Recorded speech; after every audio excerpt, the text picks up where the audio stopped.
NDTV news 7, the group of Navdeep Kesari media house. देश के बड़े बैंकों में से एक यस बैंक पर आए संकट से करोड़ों ग्राहकों को परेशानी का सामना करना पड़ रहा है। रिजर्व बैंक ऑफ इंडिया की ओर से यस बैंक के संकट को देखते हुए निकासी पर एक लिमिट तय कर दी गई है।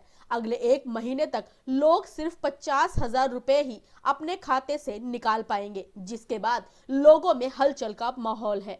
दिल्ली से लेकर मुंबई, हैदराबाद और अहमदाबाद तक एटीएम के बाहर लोगों की भीड़ जुट गई है। वहीं यस बैंक संकट को लेकर वित्त मंत्री निर्मला सीतारमण ने कहा कि मैं भरोसा दिलाना चाहती हूं कि यस बैंक के हर जमाकर्ता का धन सुरक्षित है।